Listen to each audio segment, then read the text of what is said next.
like a Hellcat.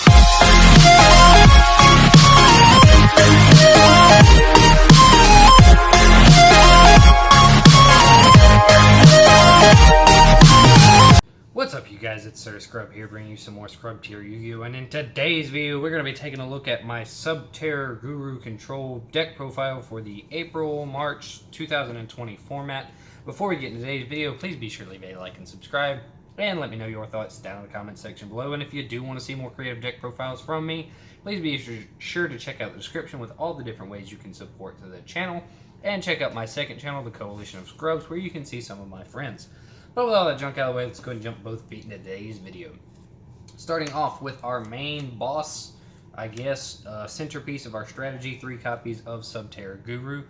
This is the main card that you want to go into with this deck. It's your Searcher, it's your Bujin Yamato, if you will, it's your Protect the Castle. This is the castle you want to protect. As well, it also has Interruption because it can book your opponent's monsters face down if you have another face-up Subterror card, which is pretty easy to accomplish. The second most important card in this deck is, of course, Subterror Fiendus. This is a Solemn Judgment that is a hand trap, but also kind of works like Ghost Ogre because you can use its effect on the field too. Beyond that, it also has another effect where it can book itself, where it can set itself face down to special summon a Subterror from your graveyard in either face up or face down defense position. That's really, really good because this card is both an interruption and a reset on your engine if necessary. And then our final Subterror monster is 1 copy of Subterror Beast Umastrix. Umastrix is your Big Daddy Boss monster. It's your be-all end-all beat stick and your be-all end-all removal. That's it for our Subterror engine. For the rest of our monsters, we're playing 3 copies of Ash Blossom and Joyous Spring. Ash is just generic hand trap. Put whatever hand trap you really want in here. I think Ash is probably the most widely applicable. And then our very final monster is the 1 copy of Artifact Scythe, which we are, of course, complementing with our 3 copies of Sanctum for our Artifact engine. I think the Artifact engine is absurdly powerful, especially you know, when you combine it with the fact that we're in such a extra deck heavy metagame and an extra deck heavy game at this point, that this card is really, really good. You combine that with some extra consistency in the form of 3 trap tricks, and we've got ourselves a pretty solid engine in here. This is a pretty solid turn skip, and trap trick is just one of those cards that it's just really easy to be able to use because we're also playing 3 copies of D-Barrier. This is probably the slot in the deck that is the most versatile slot. This is just your basic, basically just your supporting normal trap card. This could be D-Barrier, this could be Infinite Permanence, this could be Compulsory Evacuation Device, just whatever you really want to play here. I've also experimented with Get Out. It's really just whatever you want to play here. And then finally, we have the 1 copy of Subterror Final Battle. This is where I'm going to get a lot of hate in the comment section. You really only need 1 Final Battle, because if you draw Final Battle without any other Subterror cards, it's a completely dead card. So I would much rather search it than hard draw into it. With that being said, let's move into our continuous traps and our Floodgates. Starting off with their 3 copies of There Can Be Only One. Best Floodgate in the deck, fantastic card, shuts down a whole lot of different decks, and is complemented really well with our 2 copies of Summon Limit. Either one of these cards is basically a kryptonite bullet against most decks. So seeing either of them, and you're pretty much guaranteed to have a little bit of a grind time. Then our next 2 cards, we're playing 2 copies of Crackdown. This is a fantastic, fantastic form of interruption. As soon as your opponent puts that 1 important combo piece on the board, you just reveal the Crackdown and take it from them. And it's pretty much a turn ender. It's a fantastic card, and you can then use it for link plays or like Seize Fodder or whatever you want to use it for. Or you can just take it and sit on it just so they don't have it anymore. It's a really, really good card to interrupt your opponent with.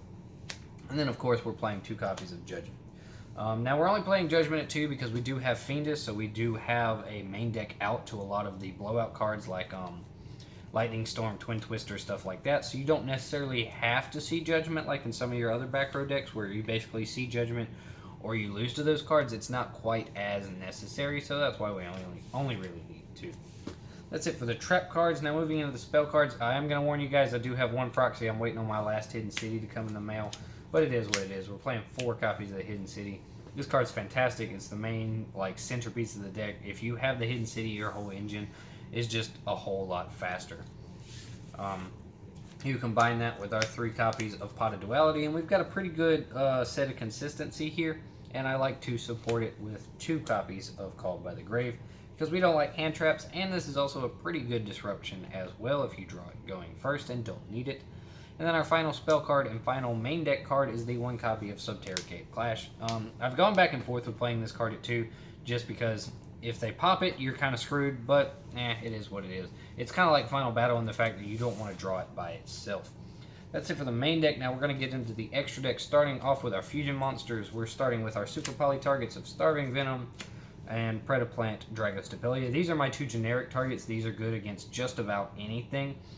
I'm probably going to cut Dragostapelia once the new ban list takes into effect, because this card was really good because a lot of people were playing Instant Fusion, but now that Instant Fusion is limited, this card is probably going to come out. The next 3 super poly targets are what I call the matchup super poly targets. These are the targets you need to edit for your meta that you're expecting. So this may not be as widely applicable, but just know that these are the 3 slots you need to swap in and out. Starting with Violet Chimera, I've been running into a lot of Salamangreat in this card. A lot of people aren't expecting, a lot of Salamangreat players aren't expecting super poly targets for their deck, so they don't play around this card anymore, and just blowing them out with super poly is really fun. Then we have Vision Hero Trinity. This could also be Adoration. It really doesn't matter. It's just a fantastic hero super poly target. And then 1 copy of Thunder Dragon Titan. I've been running into a lot of this deck around here, and Titan is a fantastic card to super poly up their board with. And it gives you a 3200 beater that really is kind of hard for them to deal with. So yeah, that's our super poly targets. For our link package, we're playing 1 copy of Borreload Dragon. Fantastic card, Borreload Dragon. It gives you an out to so many hard to out cards. It's pretty much necessary. And then the only other link monsters that I'm playing is the Nightmare package, just for removal and to help you out in the grind game. The rest of the extra deck is where my biggest innovation comes in at. The rest of the extra deck is dedicated to rank 4 slots. So starting off, we have the 1 copy of Abyss Dweller. You make this sometimes in the grind game. Most of the time, these first 3 aren't really the ones that you make, but I like to have them as options. Same thing with Baguska and Exciton Knight. You're not really going to go into these a whole lot. They're just kind of those cards that I'd like to have access to, because every now and again the situation does come up where it's like, damn, I really wish I had Abyss Dweller. So you might as well just go ahead and play it. Plus, it's not like we're really hurting on extra deck space. And all of these could be cut for more link monsters, but the 2 that I go into the most are Castel and Tornado Dragon.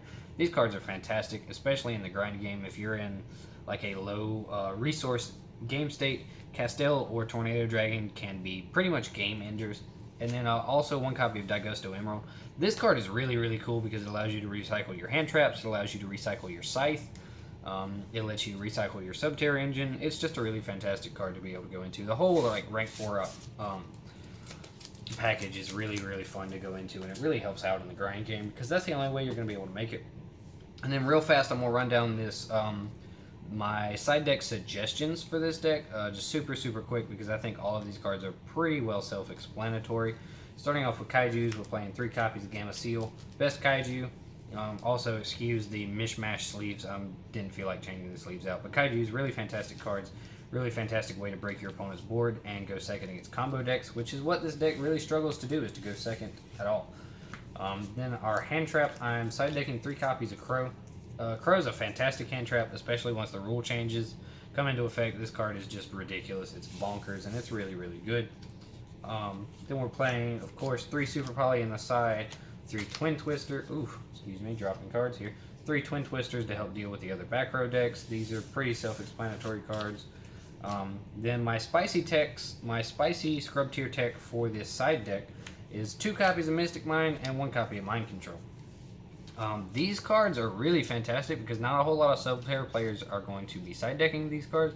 I mean, maybe not Mind Control now that it's limited, but especially not Mystic Mine. I don't see a lot of Subterror players playing Mystic Mine. But you think about like going second against something like say Spiral, even though the deck's about to fall off. You activate the Mystic Mine, turns off their whole board, and you can still do your Subterror plays because you have less monsters than they do. So it's actually a really fantastic card in this deck. But that's all I've got for this video, you guys. If you did enjoy this video, please be sure to leave a like and subscribe, and let me know your thoughts down in the comment section below. And if you do want to see more creative deck profiles from me, please be sure to check out the description. And be sure to check out my second channel, the Coalition of Scrubs, to see all of my friends. But most importantly, don't forget, be a scrub.